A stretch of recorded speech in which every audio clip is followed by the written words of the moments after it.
Hey Crafty Friends, it's Jen from Katahdin Krafts and welcome back to the Cottage Cutz YouTube channel today. The winner from my last video that receives this cute witchy die is Wendy Rector. Congratulations, Wendy. I will have all the information listed below for you to collect that die. And this week, if you like and comment below, you will be entered into a giveaway to win this cozy winter fireplace. How sweet is that? Speaking of the cozy winter fireplace, that is what my project is featuring today. This die is part of the new Christmas Part 2 release, which just hit the shop this week. It has 36 different designs that are super adorable. I will have the link below. Make sure you go check all of those out. You will not be disappointed. They are just super adorable. All right, now look at this cozy winter fireplace. All the little details that I'm always speaking of are definitely here in this die. So what I normally do when I'm going to Copic marker color, I go ahead and I put double-sided adhesive sticky tape on a piece of Copic cardstock or Copic friendly cardstock, and then I go ahead and cut out my die pieces. This helps me keep them all in one place, so when I color them, I don't have to worry about losing all those little detailed pieces. So this makes me happy when I am doing my Copic marker coloring. All right, so speaking of that, I'm going to go and use my favorite colors and color all of those up. And then as I'm doing this, it always looks like a hot mess, but it's going to look great when it's all put together. And when I do put it together, I use that packaging right next to my workspace because it helps me with color choices and placement of all the details on the die. So for this week's project, I decided to do a 12 by 12 layout. I have really enjoyed doing scrapbooking again, and these dies really are perfect embellishments. So I am digging deep into all of my beautiful Christmas paper that I have sitting here in my stash that just is longing to be used. So what I'm going to do is pick out a selection of papers and start mapping out my layout. I tend to do very blocky pages. I like the clean look to them. I'm going to use a 12 by 12 piece of cardstock, and then this cute pattern paper I'm going to cut to 11.5 by 11.5, and that will frame perfectly.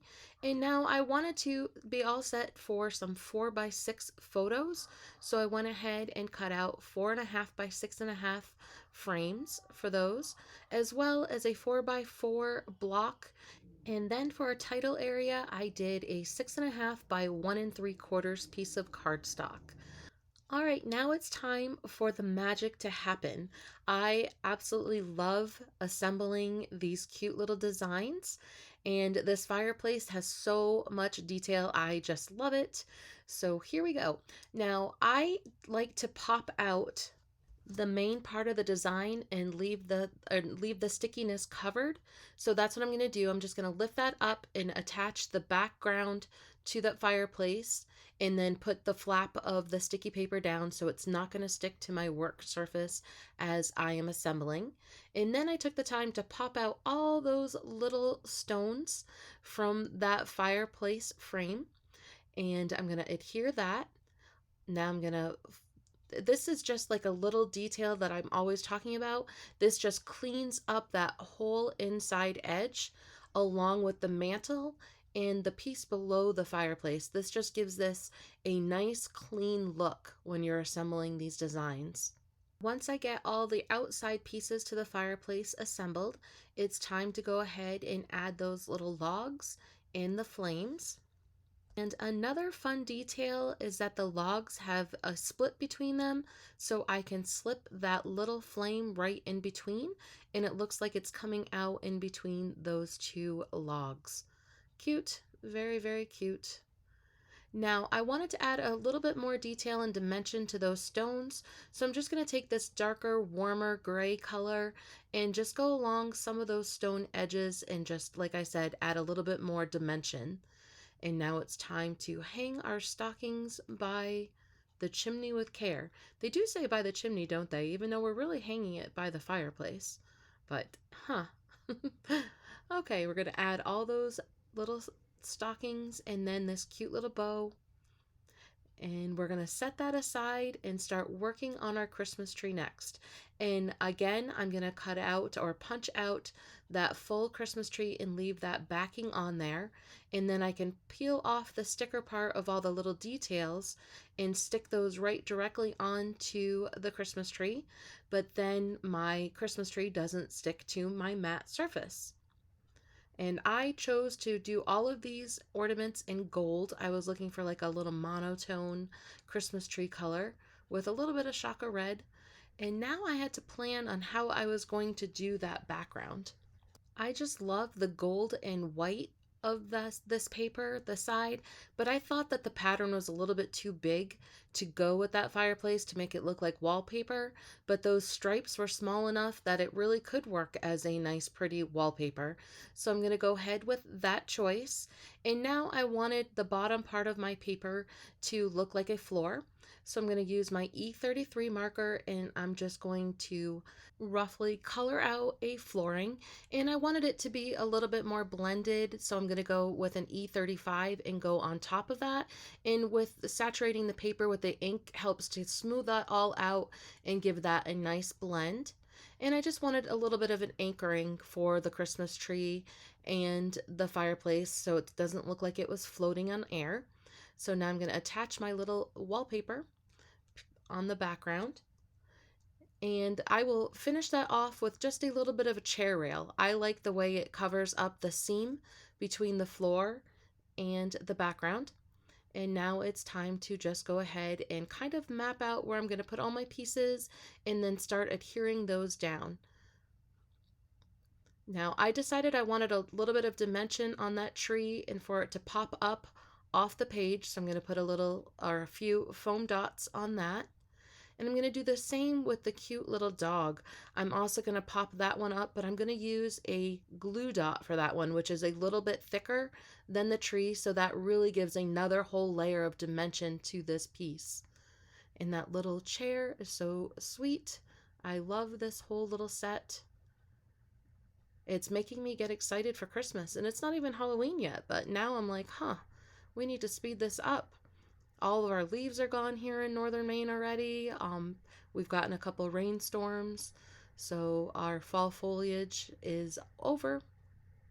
So now I guess we need to move on to winter, even though I don't want to say the S word yet. Oh, yuck. All right, these are beautiful details that I'm adding to this fireplace with some holly berries and greenery. And it really just makes this look so super elegant. I love it. And then this candlestick is just amazing. So I'm going to slide that behind the bow. And then I'm going to add all these little tiny candles that just make up this whole page and these embellishments. And as you can see, I use tweezers a lot because they are so small that you need to have a little bit of a helping hand, and these tweezers work great with that. And again, this chair has a little slit in it so I can tuck in that little cushion. And then I'm going to add a couple of the presents, and that little dog is going to be holding that present because that one's for him. Perhaps he's got a little bone in there. All right, so now I am going to adhere that onto my page. I am leaving this page as is right now with the intention of using that 6.5 by 1.25 spot for my title. Maybe some black stickers that say Christmas, and then I want that space next to the die cut embellishments to have the year. So I'm not sure if I'm going to use it for this year or last year, so that's why I left that blank. So my options are still open. I want to thank everybody for crafting with me again today. I do appreciate it. Make sure you check out the latest release, the Christmas Part 2, over at the Cottage Cutz website. And when you are there, make sure you click over to the blog and check out all the inspiration that you can find on that blog. There is something from the design team daily, and they are certainly a clever group of gals that I work with. And again, thank you very much. And remember to comment and like below for your chance to enter into the giveaway for that cozy fireplace.